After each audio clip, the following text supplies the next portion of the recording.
Ya, ternyata Mahkamah Konstitusi memutus sengketa Pilpres tidak satu suara. Ini menandakan jika bukti dan fakta persidangan ada yang dilihat tidak sama oleh hakim. Yang menyidangkan perkara, jika dilihat komposisinya ya, 5 menolak gugatan dan 3 punya pandangan lain. Jumlahnya memang hanya 8, bukan 9 hakim.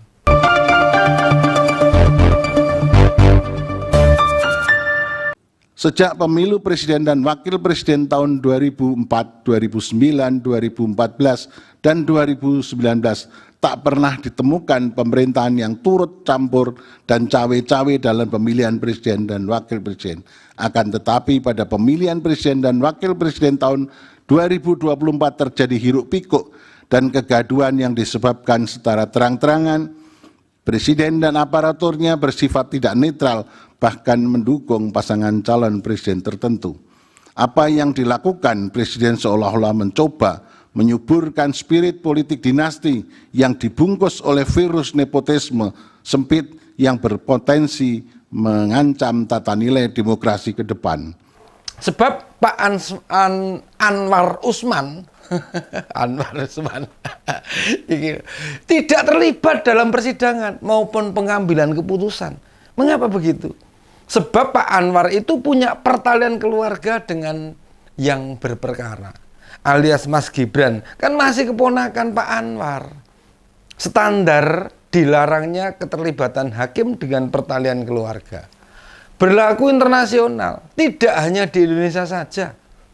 Nah, uniknya nih, unik banget nih. Waktu awal memutuskan meloloskan gugatan batas usia. Nah, waktu itu Pak Anwar malah yang mimpin sidang. Lah kan lucu toh, lucu banget itu. 270 juta rakyat, pengamat, ahli hukum, hakim lain, masa tidak ada yang mengingatkan? Mestinya Pak Anwar tidak boleh cawe-cawe. Itulah uniknya negara kita. Nah, karena turut menyidangkan perkara batas usia Capres-Cawapres oleh Majelis Kehormatan MK, Pak Anwar yang waktu itu Ketua Mahkamah Konstitusi dicopot loh dari jabatannya. Dan Hakim MK kena sanksi. Sayangnya nih, meski persidangan batas usia itu cacat proses, Majelis Kehormatan tidak memutus jika putusan MK nomor 90 mestinya batal demi hukum. Ini ora. Nah kemarin ada Hakim Saldi Isra, Hakim Eni Nurbaningsih, serta Hakim Arif Hidayat yang punya pendapat berbeda nih.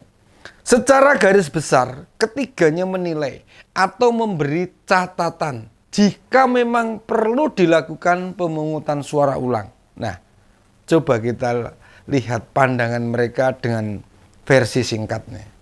Soalnya bila kita ikuti sidang kemarin, itu memang kalimatnya kalimat hukum. Sehingga bagi orang awam seperti kita nih jadi susah memahami. Apa sih sebenarnya maksud yang disampaikan? Hakim Saldi Isra menilai ada 3 hal yang seharusnya semua hakim memotret berbeda. Yang pertama nih soal bansos. Kemudian Hakim Saldi menilai dalil yang diajukan itu beralasan menurut hukum. Artinya memang mempengaruhi masyarakat untuk memilih kandidat tertentu. Itu pandangannya. Penggunaan anggaran bansos bila dibiarkan bisa terjadi pada pilkada mendatang. Para petahana atau pejabat kepala daerah bisa saja melakukan intervensi demi memenangkan seseorang, mau bagaimanapun. Sekarang ini, pejabat kepala daerah adalah tunjukan presiden atau mendagri. Di titik ini membuka peluang adanya orang-orang dekat istana atau bekas anak buahnya presiden jika mencalonkan di daerah tertentu, ya akan dibantu. Sederhana contohnya, usai lebaran kemarin, Pak Jokowi itu berada di Sumatera Utara sampai 5 hari. Mau bagaimanapun loh, rakyat tentu berpikir jika kepala negara sedang mempromosikan menantunya, yang kabarnya akan maju di Pilgub Sumatera Utara itu. Kenapa hakim lain tidak melihat politisasi bansos dengan lebih jeli? Bukankah seharusnya para hakim yang terhormat itu menilai dengan jernih kasus atau dalil yang disodorkan? Apakah bisa terjadi kembali di masa yang akan datang? Bila benar, idealnya ya Mahkamah Konstitusi memberi catatan sehingga putusan itu bukan sekedar urusan pilpres, namun juga soal pilkada serentak. Persoalan yang kedua nih, disinggung Hakim Saldi tentang keterlibatan aparat. Meski sudah dilakukan tindakan oleh Bawaslu, bukan berarti itu tidak mengisyaratkan loh ada upaya intervensi. Lalu persoalan yang ketiga, tentang kemungkinan pemungutan suara ulang di beberapa daerah. Hakim Eni menilai ada ketidaknetralan pejabat daerah, yakni di Kalimantan Barat, di Jawa Tengah, Sulawesi Selatan, dan Sumatera Utara. Setidaknya itu menunjukkan dalam melihat persoalan, ada perbedaan penilaian antar hakim konstitusi. Anehnya, bila kita simak dalam putusan MK, kok semua dalil yang diajukan pemohon ujung-ujungnya sudah ditangani Bawaslu, sudah ditindaklanjuti, sudah diselesaikan. Bukankah bila peristiwanya masif, tersebar, tidakkah bisa dinilai sebagai perintah dari pemegang kekuasaan? Kadangkala ya, jeda antara batas akhir pemeriksaan saksi dengan pembacaan putusan itu yang membuat musyawarah hakim MK tergesa-gesa. Di sisi lain, bila disediakan waktu agak panjang, rasa curiga atau para pemohon bisa kelamaan menunggu. Nah, yang agak keras pendapat berbeda disampaikan Hakim Arief Hidayat. Beliau secara lugas dan keras berkata, yang dilakukan Presiden mencoba menyuburkan spirit dinasti dibungkus virus nepotisme, sempit, berpotensi mengancam tata nilai demokrasi di masa depan. Sehingga Hakim Arief justru malah mengkritik rekan sejawatnya, rekan sesama hakim MK, bahwa MK tidak boleh sekedar berhukum yang formal, legalistik, dogmatis. Hukum hanya menghasilkan rumusan yang rigid, kaku, dan prosedural dalam hal mengadili sengketa pilpres. Pandangan progresif Hakim Arief memperlihatkan setidaknya beliau benar-benar merdeka dalam berpikir, mendasari perbedaan pandangan sebagai upaya perbaikan di masa datang. Mengapa dugaan cawe-cawe tidak marak sejak pilpres langsung? Setidaknya mulai 2004 sampai 2019 loh. Kita yang sudah mengalami ikut di 4 pilpres itu bisa membandingkan. Utamanya pada pilpres 2014 dan 2019. Ketika Pak Jokowi menang, terasa betul beratnya bagaimana Pak Jokowi berupaya mendapatkan dukungan. Sementara pilpres Februari lalu, Pak Jokowi yang menonjol kesana kemari caper supaya terlihat mendukung siapa.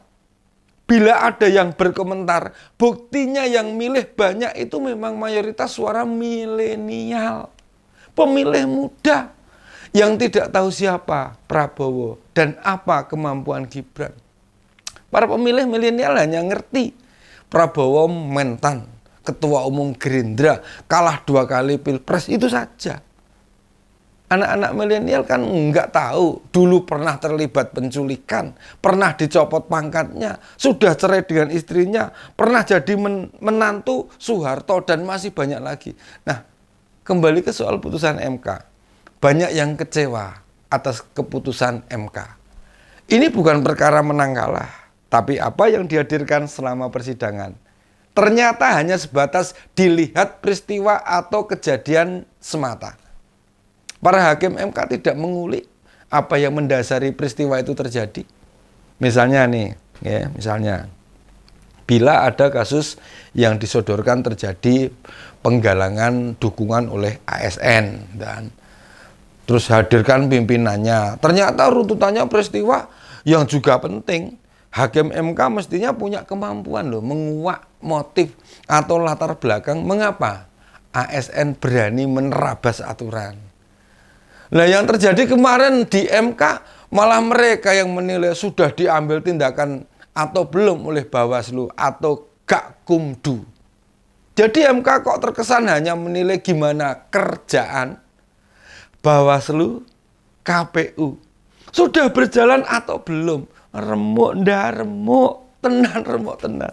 Oke, demikian ya opini kali ini. Salam seger waras, tetap semangat, jaga persatuan. Sampai jumpa.